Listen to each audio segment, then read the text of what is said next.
হীরামণি মুক্তার মতো ঝলমল ঝলমল করছে। এমন ইবাদত তারা করে, অল্প সময়ের হায়াতটাকেও তারা চমকিয়ে ফেলে।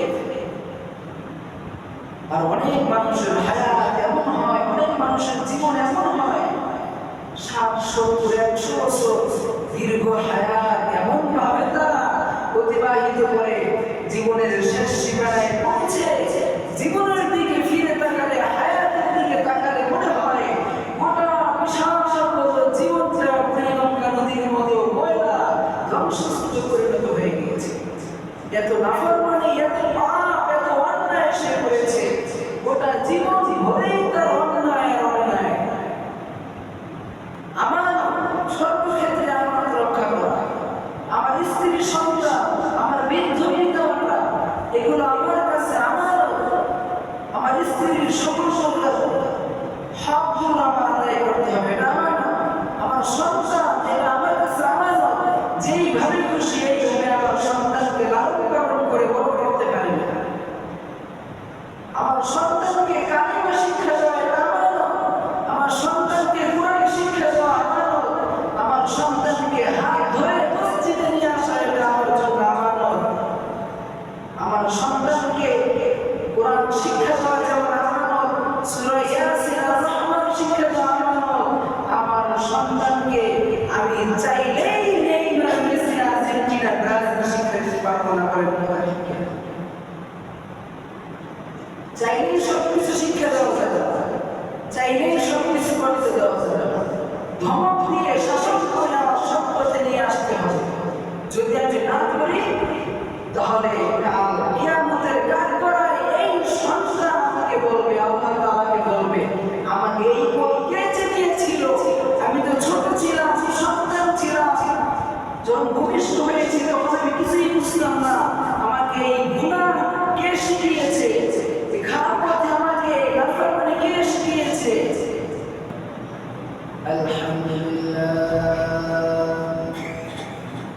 আলহামদুলিল্লাহ নাহমাদুহু ওয়া নাস্তাঈনুহু ওয়া নাস্তাগফিরুহু ওয়া নাউযু বিল্লাহি মিন শুরুরি আনফুসিনা ওয়া মিন সাইয়্যাতি আ'মালিনা।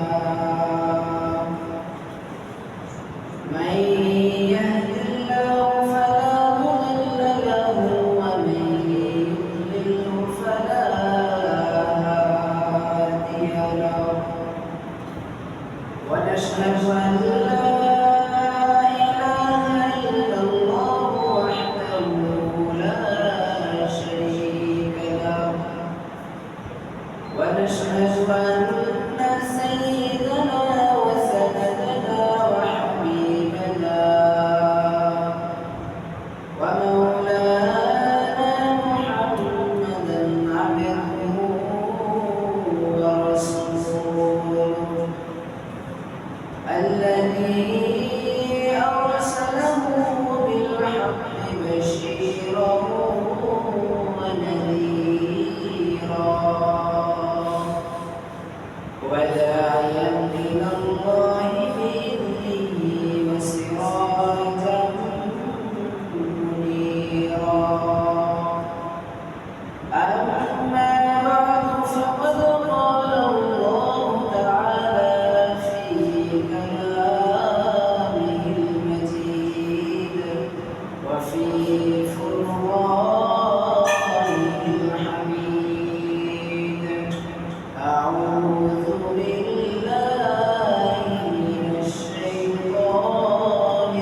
ونحن على ذلك من الشاهدين والشاكرين والحمد لله رب العالمين সকলে মুহাম্মদের সাথে দরুদ ইব্রাহিম পাঠ করুন আল্লাহুম্মা সাল্লি আলা মুহাম্মাদ ওয়া আলা আলি মুহাম্মাদ কামা সাল্লাইতা আলা ইব্রাহিম ওয়া আলা আলি ইব্রাহিম ইন্নাকা হামিদুম মাজিদ اللهم بارك على محمد وعلى آل محمد كما باركت على إبراهيم وعلى آل إبراهيم إنك حميد مجيد الحمد لله আল্লাহ সুবহানাহু ওয়া তাআলার দরবারে লাখো কোটি শুকর ও সুজুদ যে মহান রব্বুল আলামিন অত্যন্ত মেহেরবানি করে মায়া করে দয়া করে আমাদেরকে ভালোবেসে সপ্তাহের শ্রেষ্ঠতম দিন সপ্তাহের শ্রেষ্ঠতম রাত এই জুমআ রাতে ইশারের নামাজ জামাতের সাথে আদায় করার তৌফিক দান করেছেন নামাজের পর এই ফজিলতুল রাতে আল্লাহ রাব্বুল আলামিন আমাদেরকে কুরআনুল কারীমের কিছু আলোচনা কিছু ব্যাখ্যা বিশ্লেষণ আমাদেরকে আমলের নিয়তে শ্রবণ করার সুযোগ দান করেছেন সকলেই মাওলা পাকের দরবারে শুকরিয়া আদায় করি বলি আলহামদুলিল্লাহ মুহতারাম হাজিরিন আমরা তাফসীরের আলোচনায় ধারাবাহিকভাবে সূরা নাস থেকে নিয়ে সূরাতুল আসর পর্যন্ত এসেছি আমাদের গত সপ্তাহে সূরাতুল আসর নিয়ে আলোচনা হয়েছিল এই সপ্তাহেও আমরা এই সূরাতুল আসর নিয়ে আলোচনা করব এই সপ্তাহে ইনশাআল্লাহ পরিপূর্ণ আলোচনা শেষ হবে গত সপ্তাহে আমরা আলোচনা যখন করেছি সূরাতুল আসর নিয়ে আলোচনা শুরু করেছিলাম সূরাতুল আসরে আল্লাহ রাব্বুল আলামিন শুরুতেই বলেছিলেন ওয়াল আসর অর্থাৎ সময়ের কসম আল্লাহ রাব্বুল আলামিন এই ছোট্ট সূরার শুরুতেই সময়ের কসম কেন খেয়েছেন সময়টা অনেক দামি একটি দৌলত অনেক মূল্যবান একটি দৌলত মানুষের জন্য সবচেয়ে বড় দামি মূল্যবান একটি সম্পদ হলো দৌলত হলো সময় হায়াত জীবন এই জন্য এর গুরুত্ব বোঝানোর জন্য আল্লাহ রাব্বুল আলামিন কসম খেয়েছেন সময়টা কত গুরুত্ব আল্লাহু আকবার একজন সন্তান যখন ভূমিষ্ঠ হওয়ার পর 1 মিনিট সময় হয়েছে তো 1 মিনিট সময় তার জীবন থেকে মাইনাস হয়ে গিয়েছে এটাই হলো হায়াত এটাই হলো জীবন হায়াত তার জন্য বসে থাকে না হায়াতকে কেউ বেঁধেও রাখতে পারে না কেউ কিনেও রাখতে পারে না হায়াত চলেই যায় দুনিয়ার সমস্ত মানুষের থেকে হায়াত চলে যাচ্ছে এর পরের আয়াত আল্লাহ রাব্বুল আলামিন বলেছেন ইন্নাল ইনসানা লাফি খুসর যে এই দুনিয়াতে হযরত আদম থেকে নিয়ে আমাদের শেষ নবীর পরেও কিয়ামত পর্যন্ত যত মানুষ আসবে সমস্ত মানুষ ক্ষতিগ্রস্ত কোন দিক থেকে ক্ষতিগ্রস্ত এই যে সময়টা চলে যাচ্ছে সমস্ত মানুষের জীবন থেকে হায়াতটা চলে যাচ্ছে এই যাওয়ার দিক থেকে লক্ষ্য করে হায়াতের দিক থেকে লক্ষ্য করে সমস্ত মানুষ ক্ষতিগ্রস্ত তবে কিছু কিছু মানুষ যদিও তাদের সময় যাচ্ছে যদিও তারা ক্ষতিগ্রস্ত হচ্ছে যদিও তাদের লস হচ্ছে কিন্তু এটা সাময়িকভাবে ক্ষতিগ্রস্ত সাময়িকভাবে সময়টা যাচ্ছে কিন্তু কিছু কিছু মানুষ এই সময়টাকে এমন ভাবে কাজে লাগায় এমন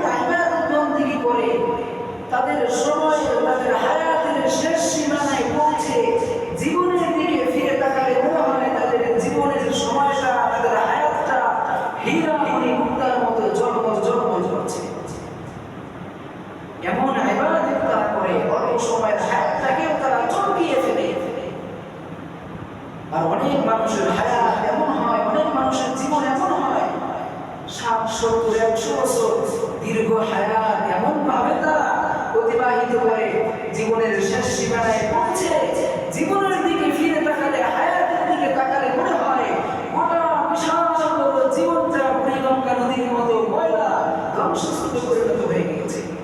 এত নাফরমানি, এত পাপ, এত অন্যায় সে করেছে, গোটা জীবন ভরেই তার অন্যায় আর অন্যায়। আল্লাহ।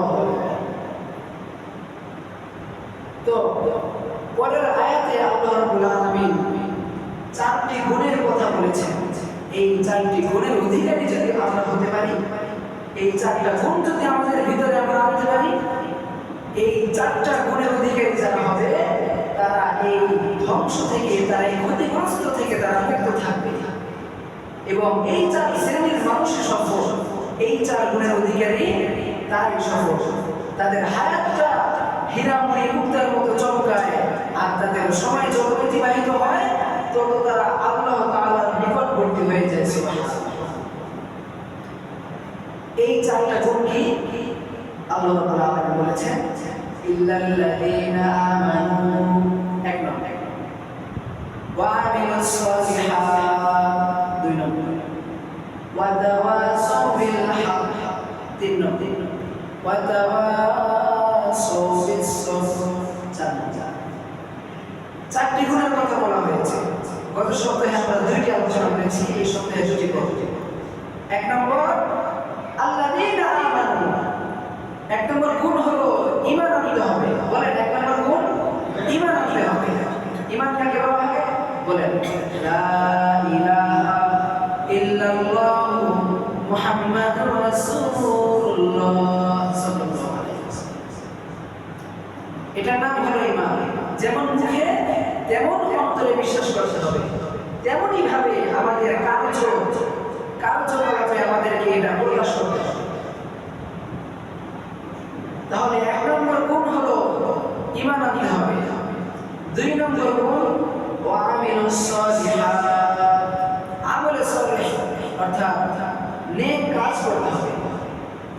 নেক কাজ কি জিনিস গত সপ্তাহে আমরা আলোচনা করেছি। নেক কাজ হলো করণীয় কাজগুলো করা এবং বর্জনীয় কাজগুলো বর্জন করা, এর সমষ্টির নাম হলো নেক আমল। নামাজ পড়া নেক আমল, ঠিক আছে, রোজা রাখা নেক আমল, ঠিক আছে, তবে নামাজ পড়া নেক আমল, তবে নামাজের ভিতরে আমলের কাসির এইগুলো ছেড়ে দেওয়া নেক আমল। যদি কোনো ব্যক্তি আমলের ভিতরে, নামাজের ভিতরে আমলের কাসির করে, নামাজ তো নষ্ট হয়ে যাবে। তাহলে বর্জনীয় বিষয়গুলো যখন বর্জন না করবেন তখন আর আমলের দাম থাকবে না। যেমন কোনো ব্যক্তি নামাজের ভিতরে যদি আমলের কাসির করে, অর্থাৎ অন্য কোনো ব্যক্তি দেখে মনে হচ্ছে যে ওই ব্যক্তি নামাজই নাই, এমন ভাবে শরীরে চুলকাইলো বা এমন ভাবে এদিক সেদিক ফিরলো, বা নামাজের ভঙ্গিটা তার এমন, অন্য কোনো মানুষ দেখলে মনে করবে যে এই ব্যক্তিটা নামাজই নাই, এরকম কোনো কার্যকলাপ হবে তো সাথে সাথে তার নামাজ ভঙ্গ হয়ে যাবে। তো এইরকম 19টা কারণ রয়েছে। কয়টা? 19টা কারণ রয়েছে। যেই সমস্ত কারণের একটা কারণ যদি কোনো ব্যক্তি নামাজের ভিতরে করে, তার নামাজ বরবাদ হয়ে যাবে, নামাজ নষ্ট হয়ে যাবে। 19টা কারণ ইনশাআল্লাহ সময় হলে একসাথে আলোচনা করব এই 19টা কারণ। তাহলে করণীয় কাজগুলো করা আর বর্জনীয় কাজগুলো বর্জন করার নাম হলো নেক আমল। আল্লাহু আকবার। এর একটা সমষ্টি পাওয়া যায়, যারা এই সমস্ত করণীয় কাজগুলো করে আর বর্জনীয় কাজগুলো বর্জন করে, এর সমষ্টি হলো 4টি গুণ। বলেন কয়টি গুণ? 4টি গুণ। 1 নম্বর হলো সিদকু হাদিসি, এমন লোকগুলো সদা সর্বদা সত্য কথা বলে, সত্য কথা বলে। যখনই তার সামনে মিথ্যা কোন আশ্রয় আসে, যত বড় বিপদই আসুক না কেন, এই ব্যক্তিটা সত্যের উপর অটল থাকে। যাই হোক না কেন সে সত্য কথা বলবে, সত্যের উপর অটল থাকবে।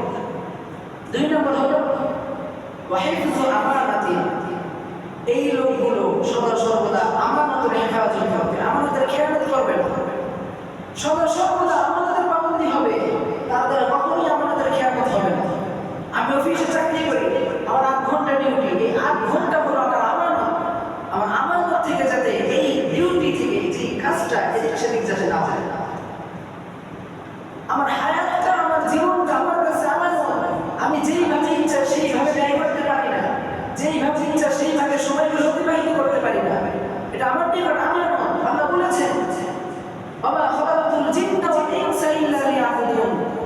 দুনিয়ার মানুষদেরকে আমি পাঠাইনি, তবে ইবাদত ব্যতীত। ইবাদত ছাড়া পাঠানো নয়, ইবাদত করার জন্য পাঠিয়েছে। তাহলে এই সময়টা, এই হায়াতটা এদিক সেদিক ব্যয় করা কোন রকম অধিকার আমাদেরকে দেন নাই। আমার সর্বক্ষেত্রে আমার রক্ষা করা, আমার স্ত্রীর সন্তান, আমার বৃদ্ধ বিধবা, এগুলো আমার কাছে আমার স্ত্রীর সকল প্রকার হকগুলো আমার আদায় করতে হবে। এটা আমার সন্তান, এটা আমার কাছে আমার যেইভাবে খুশি এইভাবে আমার সন্তানকে লালন পালন করে বড় করতে পারি না। আমার সন্তানকে কালিমা শিক্ষা দেওয়া এটা আমার নয়, আমার সন্তানকে কোরআন শিক্ষা দেওয়া আমার নয়, আমার সন্তানকে হাত ধরে মসজিদে নিয়ে আসা এটা আমার জন্য আমার নয়। আমার সন্তানকে কোরআন শিক্ষা দেওয়া যেমন আমার নয়, সূরা ইয়াসিন আর রহমান শিক্ষা দেওয়া আমার নয়। আমার সন্তানকে আমি চাইলেই নেই না মেসি আর্জেন্টিনা ব্রাজিল শিক্ষা দিতে পারবো না, পারেন না, চাইলেই সবকিছু শিক্ষা দেওয়া যাবে না, চাইলেই সবকিছু করতে দেওয়া যাবে না। ধমক দিয়ে শাসন করে আমার সৎ পথে নিয়ে আসতে হবে। যদি আমি না করি তাহলে কাল কিয়ামতের কাজ করায় এই সন্তান আমাকে বলবে, আল্লাহ তাআলাকে বলবে, আমাকে এই পথ কে চিনিয়েছিল? আমি তো ছোট ছিলাম, সন্তান ছিলাম, যখন ভূমিষ্ঠ হয়েছি তখন আমি কিছুই বুঝতাম না। আমাকে এই গুনাহ কে শিখিয়েছে? খারাপ পথে আমাকে নাফরমানি কে শিখিয়েছে? তখন সেই পিতামাতাকে দেওয়া হবে। তাহলে কোনোভাবেই এই আমানতগুলো রক্ষা করার কোনো অধিকার আমাদের নেই।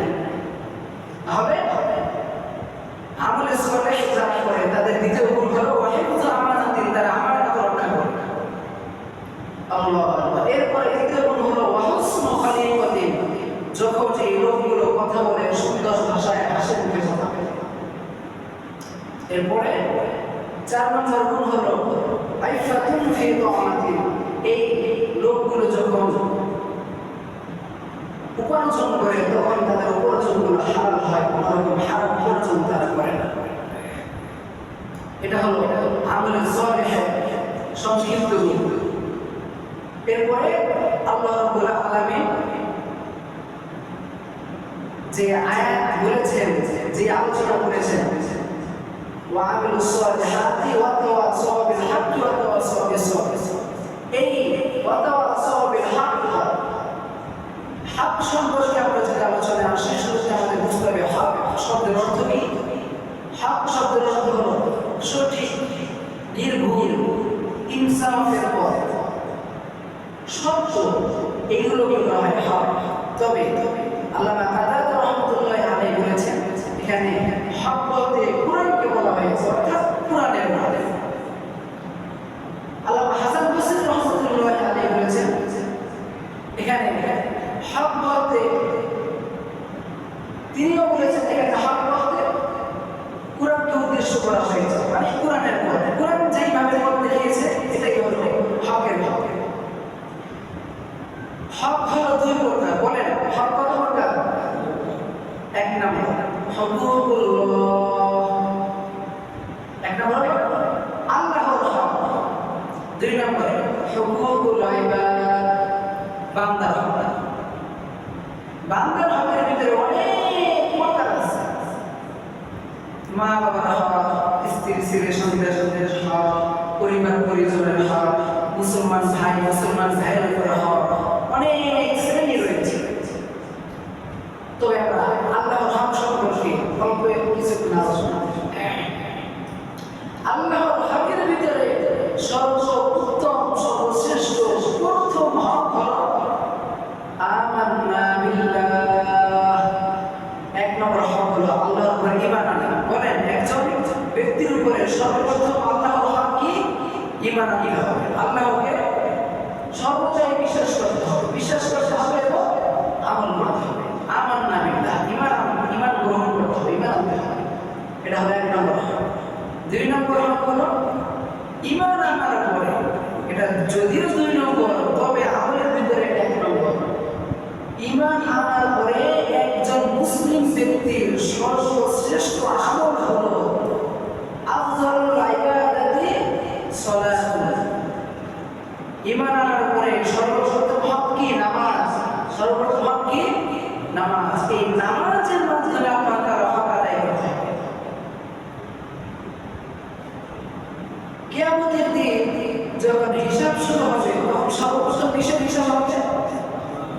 আউয়াল মা ইউহাসাবু বিল আবদু ইয়াওমাল কিয়ামাতিস সালাহ। নবীজি বলেছেন কিয়ামতের দিন সর্বপ্রথম কিসের হিসাব হবে? নামাজের হিসাব। এখন এই নামাজের ক্ষেত্রে সবচেয়ে গুরুত্বপূর্ণ নামাজ হলো ফরজ নামাজ। বলেন সবচেয়ে গুরুত্বপূর্ণ কি নামাজ? ফরজ, তারপর ওয়াজিব, তারপর সুন্নাতে মুআক্কাদা, তারপর সুন্নাত, তারপর মুস্তাহাব। এগুলো কিন্তু সব নামাজ। এখন এখানে একটা লক্ষণীয় বিষয় হলো যেটা আমরা সাধারণত করে থাকি, আমরা যখন সুযোগ পাই, একটু সময় পাই, তখন আমরা নফল নামাজে দাঁড়িয়ে যাই। যেমন আমরা মসজিদে যখন প্রবেশ করি 2-4 মিনিট সময় চলে আমরা 2 রাকাত নামাজ পড়ে ফেলি, রাতের বেলা তাহাজ্জুদ করে ফেলি। অথচ আমার জীবনে যে শত শত রাকাত ফরজ নামাজ রয়ে গেছে, এই নামাজের দিকে আমাদের মনোযোগ নেই। নফল নামাজের নিয়ত আমরা সর্বদাই করছি, কিন্তু কাজা নামাজ কতজন আদায় করছি? ইনশাআল্লাহ আজ থেকে এই আমলটা সবার জীবনের সংবিধানে লিখতে হবে। যখনই সময় পাবো তখনই কাজা নামাজ আদায় করব। বলেন যখনই সময় পাবো তখনই কাজা নামাজ আদায় করব ইনশাআল্লাহ। আল্লাহ আমাদের সকলকে জীবনে যত নামাজ কাজা হয়ে গিয়েছে সব নামাজগুলো আদায় করার তৌফিক দান করুন সকলে বলে আমিন। তাহলে নামাজের মাধ্যমে আল্লাহ তাআলার হক আদায় করতে হবে। এরপরে আল্লাহ তাআলার হক হলো আমরা সাধারণভাবে যে আমলগুলো করি, যেমন ফরজ আমলের বিধান সম্পর্কে আমরা যা জানি, নামাজ পড়া, হজ করা, রোজা রাখা, এরপরে পর্দা করা, এই ফরজ ইবাদতগুলো যেগুলো আছে ফরজ, এরপরে ধারাবাহিকভাবে একের পরে আমল করা, এইগুলোর মাধ্যমে আমরা আল্লাহ তাআলার হক আদায় করতে পারি। বান্দার হক যদি বলি